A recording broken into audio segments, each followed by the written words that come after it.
Bismillahirrahmanirrahim. Assalamualaikum warahmatullahi wabarakatuh. Waalaikumsalam warahmatullahi wabarakatuh. Alhamdulillahirabbil alamin.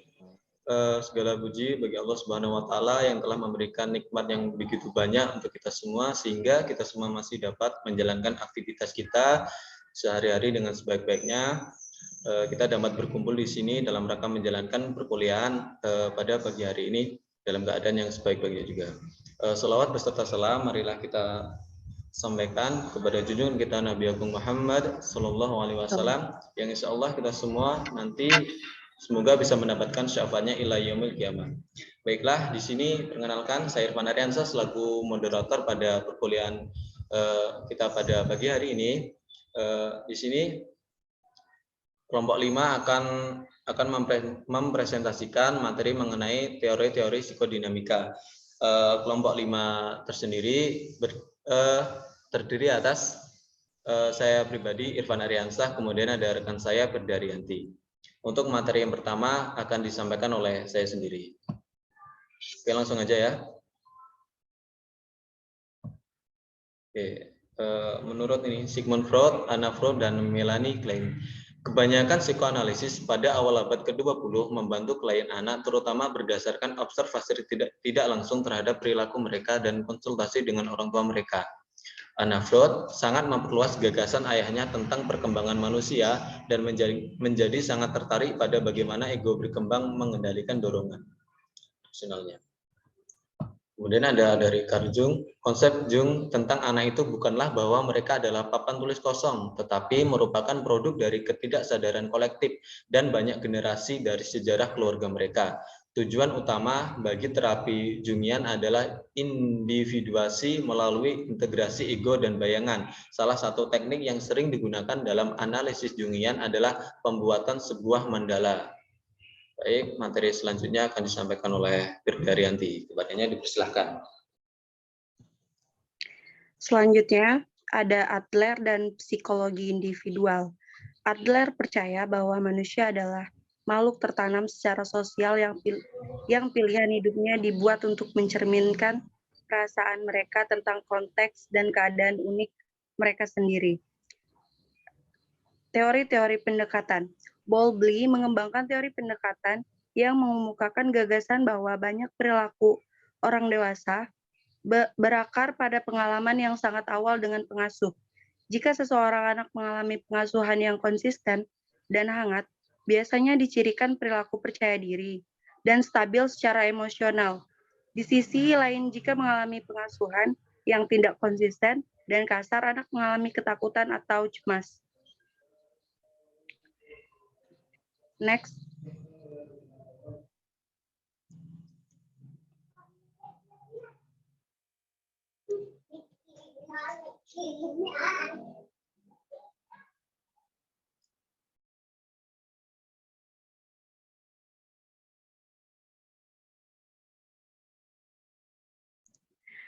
Ada aplikasi dan teknik.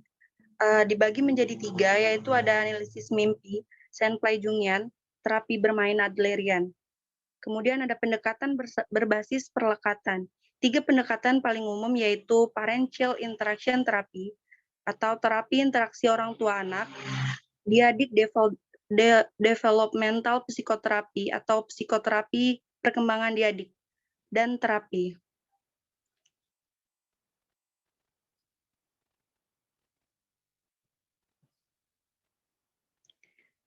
Yang terakhir, kemudian ada riset hasil dengan menggunakan teknik-teknik sederhana untuk menentukan hasil konselor dapat membandingkan keefektifan intervensi di antara klien.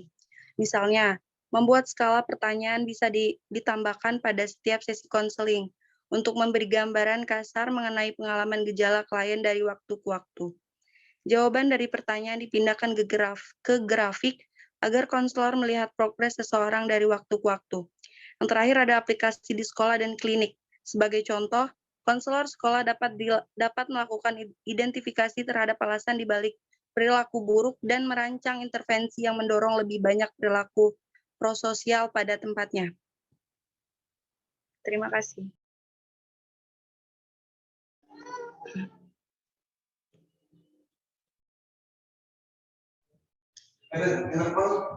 Baik, demikianlah presentasi dari kelompok 5. Semoga materinya bisa diterima. Kepada teman-teman yang ingin bertanya, kami membuka sesi pertanyaan. Untuk sesi pertama ini kami buka untuk 3 penanya terlebih dahulu. Kepada yang ingin bertanya, kami persilahkan. Izin bertanya. Ya, silakan. Sebutkan nama. Saya Rika Oktaviana dengan NPM 2011080332. Pada pendekatan berbasis perlekatan, dalam PCIT kan ada proses terapeutik yang dibagi menjadi 2. Ada interaksi terarah anak dan interaksi terarah orang tua. Tolong penjelasan untuk keduanya. Terima kasih.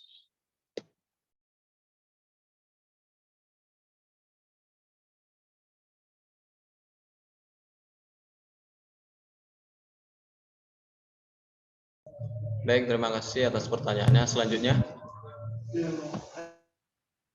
Izin bertanya.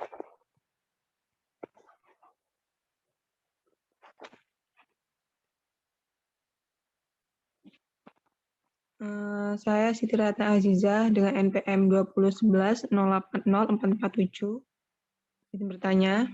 Pertanyaannya itu, apakah para terapis bermain Adlerian dapat menggunakan lebih dari satu teknik bermain? Jika iya, sebutkan apa saja teknik-teknik tersebut. Terima kasih.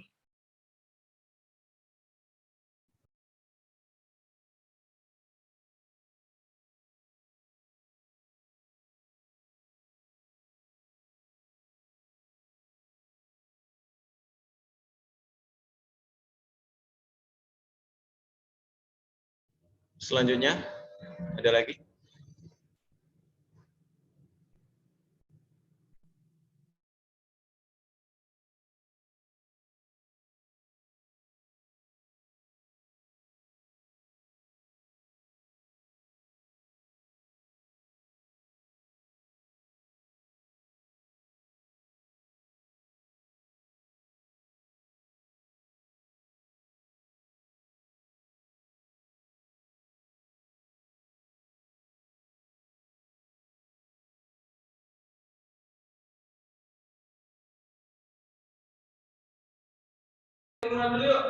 Ada lagi atau cukup dulu?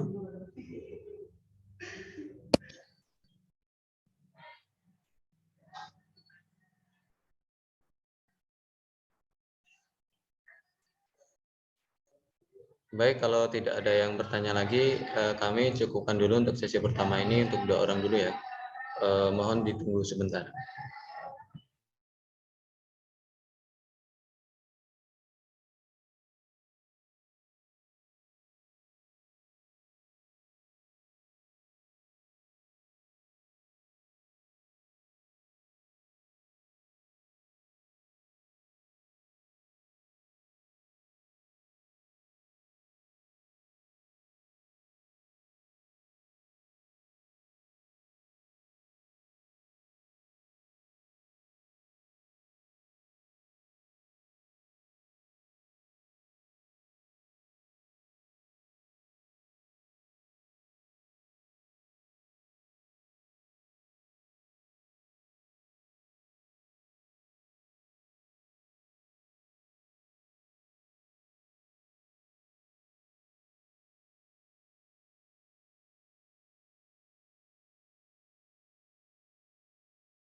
Baiklah, saya izin menjawab pertanyaan dari Rika.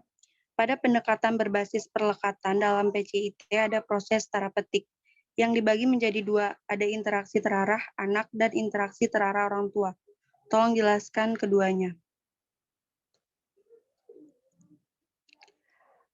Untuk yang pertama, dalam fase konseling yang pertama, anak mengarahkan interaksi dan diperbolehkan untuk memilih materi bermain dan mengatur permainan.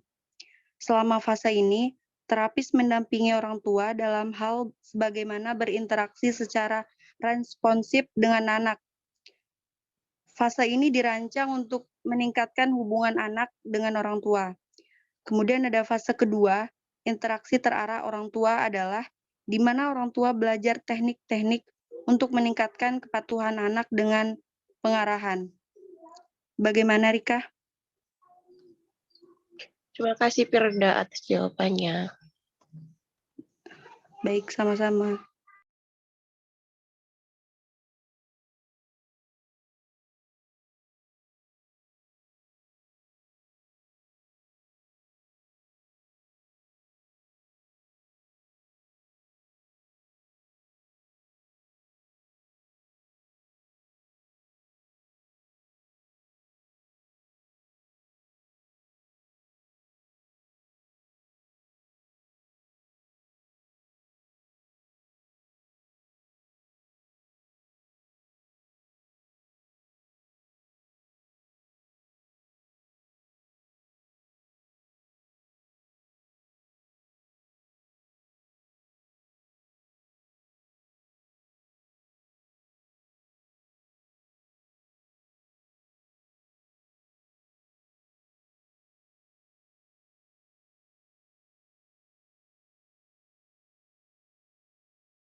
Baiklah, izin menjawab pertanyaan dari Siti Ratna.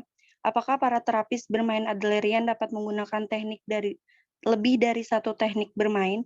Jika iya, sebutkan apa saja teknik tersebut. Jawabannya iya.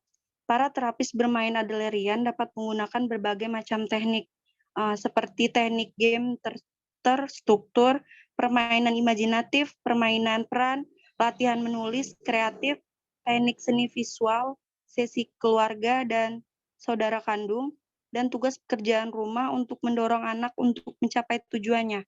Bagaimana Siti Ratna? Baik, terima kasih atas jawabannya, Firdarianti. Ya, sama-sama.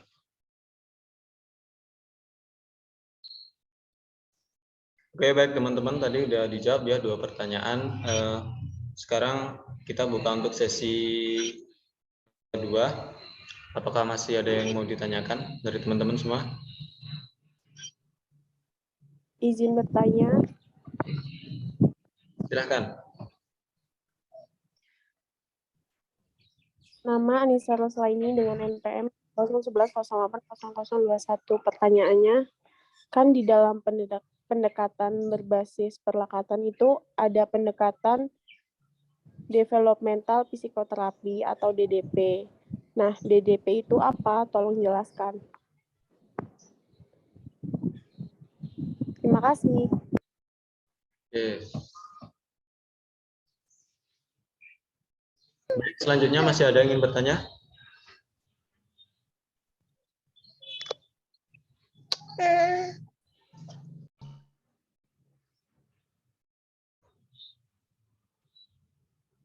Masih ada yang ingin ditanyakan atau cukup? Masih. Cukup, Mas. Cukup. Masih, Pan. Satu lagi Oh, boleh Mas. nggak? Masih. Oke, silahkan sama dia.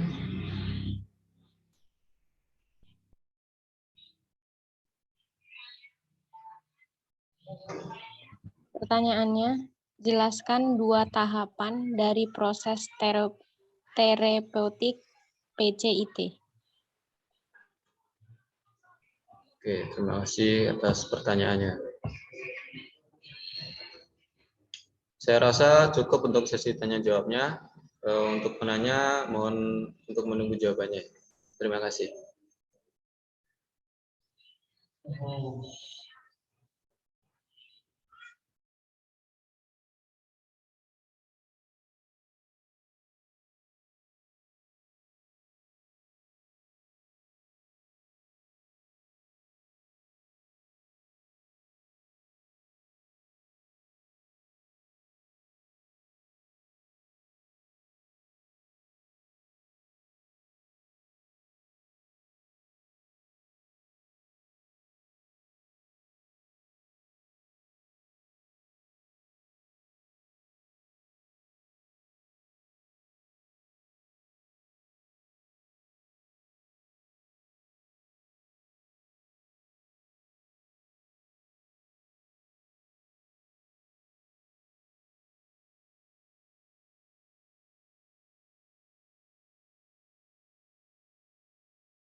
Oke, baiklah. Di sini saya akan menjawab pertanyaan dari Anissa.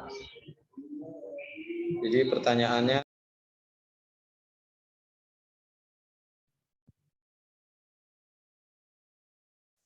oke, baiklah. Di sini saya akan menjawab pertanyaan dari Anissa. Tadi kan pertanyaan kan di dalam pendekatan berbasis perlekatan ada pendekatan developmental psikoterapi (DBT) atau psikoterapi perkembangan diadik. Jelaskan pendekatan ini. Jadi pendekatan ini adalah metode pengobatan psikoterapi untuk keluarga yang memiliki anak dengan gejala gangguan emosional termasuk trauma kompleks dan gangguan kelekatan. Bagaimana, Anissa? Pan atas jawabannya. Oke, terima kasih.